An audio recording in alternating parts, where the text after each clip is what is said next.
Hello there, welcome to yet another exciting time with Sonia Okwojiro on the program.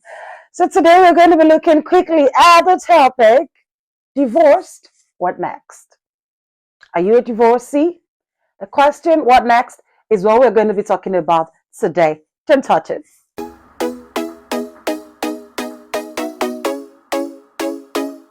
All right, welcome back. We're talking divorced, what next today?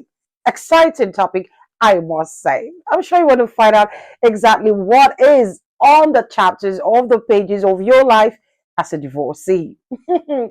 Okay, so being divorced as a man or a woman basically simply means you were initially married, yeah, and now you're out of marriage with your partner, and now you were referred to with the title divorcee.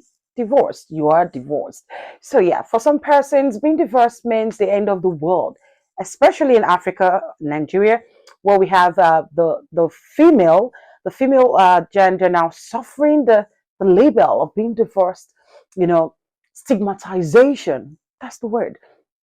Of being divorced, suffering it more than the men. When men say, I am divorced, it's not a biggie, it's not a big deal. But once a lady comes out to say, I am divorced, it's like, okay, you're divorced, you're second-hand material.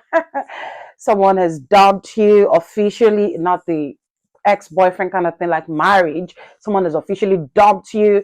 You've got this stigmatization look from the society, from friends, from family, and all of that already on your case. So we're talking about the fact that for some persons, divorce is like the end of the road.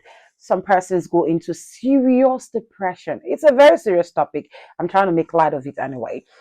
Some persons get into depression when their marriages fail, while some persons become shadow of themselves. Like they just withdraw. If they used to be all out before, they used to be they used to go after their goals. They used to have goals they were running after. They just withdraw altogether. And then, to just give up on life, basically. Give up on themselves, give up on life, even if they do not necessarily, give up on life. But when it comes to having that zeal, that drive, it dies. It just feels like, okay, what else am I living for? Especially some of them were like, already older in their late 30s, 40s in particular, 40s, 50s. They're like, okay, it's all done. And then it's also very sad when it happens to younger persons. I've seen people who have been divorced at 26, 27. Somehow they got married at a very early stage of their lives. And then eventually maybe the marriages didn't pull through for so long. And then at 25, 26, 27, you're already out, with the title or the label divorcee. They're divorced. Pretty much of a sad situation. But the question today on this program we're asking is, it's not about being divorced, whether a man or a woman. But even if I'll be talking more about the women today, because I think that's where we have more of the problem. Most men in Nigeria, they find it safe when they say I'm divorced. Oh, they're safe. They can get any 18-year-old girl and get married to the person, and life goes on. Nothing happens. So it's more about the women. So that's why I'm going to be focusing on the women today, not because the men are not as important, but the reality on ground is being divorced as a woman in Nigeria, in Africa, is a biggie. It's an issue. It's a whole big deal.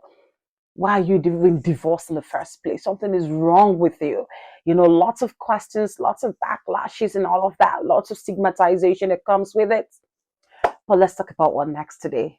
You heard me right. There is a what next for you as a divorced lady. Young, in her 20s, or older, in her 30s, 40s, 50s. There is something for you. There is a what next. Now, first off, why did you go into your marriage in the first place? I know for some persons, they might want to say it's for love, it's to have children, it's to have somebody to just share life with, to have somebody to just partner with, to make life's journey even better, even sweeter, to have a companion and all of that. Whatever your reasons are for getting into marriage in the first place, when your marriage fails, you need to take a step back and ask yourself, why did it fail? You need to review. If you were married for 1 day, 1 year, 10 years, you need to review. You need to start asking questions. Where were you at fault and where were you not necessarily at fault? The reason why you must do this review is because obviously, especially for the younger ones, you might want to get married again. And you might, you really need to be sure that some of the things that happened to your marriage, the reasons why your marriage, your first marriage, or second or third or fourth marriage failed, is not as a result of your own doing, you know. So you need to carry out this honest review of your failed marriage. That's the first what next. If you can do this and accept whatever reality, whatever truth you find out in that review, then you're ready to go on. Secondly, you need to heal. You see this word Heal, heal. It's very critical, especially if you gave your everything to that marriage that failed and you became divorced despite all of your sincere efforts. Trust me, at the end of the day, it becomes really hard, really difficult to move on, it becomes really difficult to heal. You just have this hate inside of you, not for the man alone or for the woman alone that is messed with you, but for almost every other person. The world is your enemy. The world becomes sad. People talk to you, feel they're fighting you. People talk to you, feel they're like attacking you at every point. That's because sincerely you gave it your all in your relationship and it still didn't work. So you need to heal. You need to forgive yourself. You need to forgive your ex-partner. This healing process can come in different ways. You can talk to somebody, you can talk to your religious leaders, your pastors, whatever belief you have. You can listen to messages, you can listen to podcasts on relationships that can help you walk through it. You can talk to a trusted friend, an ally, you can talk to anybody, but most importantly, you've got to find a way to express yourself and find a way to let go of the pain. If it means you're crying for 1 year every other day, do it, but you need to have an expiration date. The date you're going to stop crying has got you've got to tell yourself, I'm crying for 1 month and that's it. I'm going to be crying for 1 year and that's it. You need to let the pain out and then heal, really heal.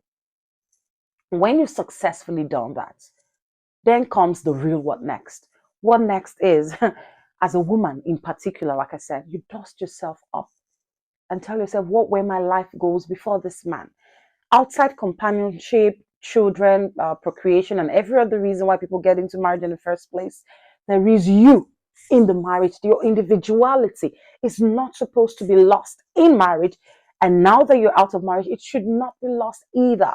You need to find you again. You need to ask yourself, what were those dreams, those ambitions that I had? Growing up, they used to ask us, what do you want to be when you grow up? Ask yourself that question as an adult. What, yes, you've grown up, you can still grow up in being grown up. What do you want to be after this failed marriage? What did you want to be before the failed marriage? Can you still be that? Or if you cannot be that, can you try being something else? Can you try bringing out your uniqueness? Can you try being better for yourself? Your individuality has got to shine. So the what next is review. First, like I said, review the reasons why the marriage failed and be sure that you are good. Be sure that you've cleared yourself so that there won't be a repeat experience. As much as possible, you're able to better manage. You've got, like they will say, experience is the best teacher. And then secondly, you need to heal. You need to free yourself of the pain, let go. Forgiveness has to happen. You've got to express the pain. You've got to let go. And then finally, you need to find yourself again. And this finding yourself is the most important thing in your what next. If you ever thought that you're going to be a lawyer, somebody in that field, law takes maybe 6 years, 5 years, 4 years, I don't even know.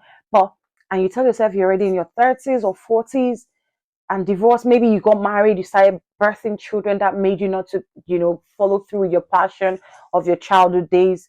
Trust me, who told you that a 45 or a 50 or a 60-year-old lady cannot go back to classroom? You can. You can become a lawyer at whatever age. You can become a doctor or at whatever age. I'm just mentioning these two professions because I feel most of the time these are the ones that make you, stay longer in school.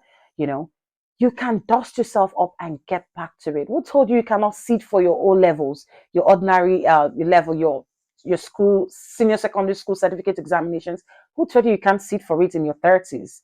That is if you were a school dropout, and you didn't have that certificate to even move forward. Who told you you cannot attend adult classes? Who told you you cannot go to school at night? Those ones we call night school. Night school. But the most important thing is at the end of the day, you've got a degree, as well. Who told you you cannot do it? So what next is finding yourself and doing that thing that you thought you can no longer do. And when you're able to shine bright, even as you found yourself, trust me, that marriage that failed is going to be your greatest lifting. You've got to give everything, even if you've got children. Yeah, it's harder, it's more difficult. The reality is, especially when the man is what the Bible calls someone who is worse than an infidel, the kind of man that decides to neglect his responsibilities of being a father. And maybe because you were responsible, you decide to assume the responsibilities of being, the father and the mother to the children that you both had together. It doesn't even matter. Nothing stops you. Even if your mother and your father, they're after your kids, maybe you're in the family house after the marriage, everybody's like, failure, whatever, whatever, whatever. If you know for a fact that you were not at fault from your first man, and even if you were at fault, like I said, you've done a review, so you're trying to be a better person. It doesn't matter what the society says, even if it was your own reason, your own thoughts that made you become divorced. Now you're out of it. There is a what next. You need to find yourself. You need to rediscover your passion. You need to bring out your individuality. You need to shine. You can do anything. It doesn't matter. And by the time you're able to do just anything and shine so bright doing it, society forgets that you are divorced. And then even single young men begin to come for your hand in marriage. And then it's at that point begin to say, yes, I've got a choice. But if you accept defeats and say it's over, trust me, young lady, it's over. So today, I want you to have a rethink and know that there's nothing that you cannot start even today. Divorce, what next is finding yourself. I remain Sonia Okwadjo. Till I come your way again, stay safe and stay blessed.